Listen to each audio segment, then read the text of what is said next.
প্রতিদিন আমাদের চারপাশে ঘটছে অসংখ্য ঘটনা। এর মধ্যে আলোচনায় আসে হাতে গোনা কিছু।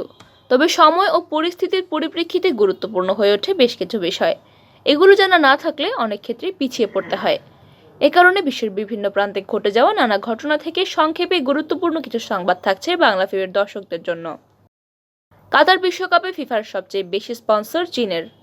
কাতার বিশ্বকাপে খেলুড়ে দেশ হিসেবে অংশ নেওয়ার সুযোগ পায়নি চীন। তারপরও এই মহারণের পদে পদে ছড়িয়ে রয়েছে তাদের নাম।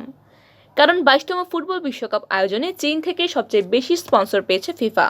এক্ষেত্রে কোকাকোলা, ম্যাকডোনাল্ডস, বাডউইজারের মতো মার্কিন ব্র্যান্ড তো বটেই, স্বাগতিক কাতার কোম্পানিগুলোকেও ছাড়িয়ে গেছে চীনারা। বিশ্বে 24 ঘন্টায় 379 মৃত্যু, শনাক্ত 2,09,000। করোনা ভাইরাসে আক্রান্ত হয়ে গত 24 ঘন্টায় 379 জনের মৃত্যু হয়েছে।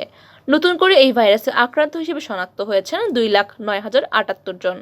এছাড়া একদিনে সুস্থ হয়েছেন 1,92,680 জন।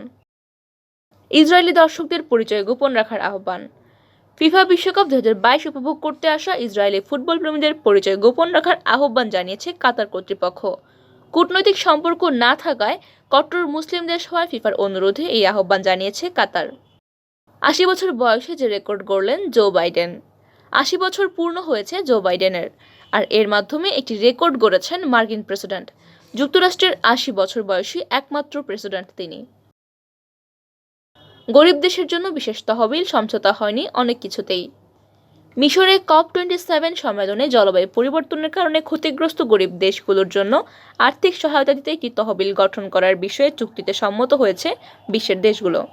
কিন্তু জলবায়ু পরিবর্তন মোকাবিলায় কার্বন নিঃসরণ কমানো এবং বৈশ্বিক তাপমাত্রা 1.5 ডিগ্রি সেলসিয়াস ধরে রাখতে একটি আন্তর্জাতিক চুক্তির ব্যাপারে কোনো সমঝোতা হয়নি।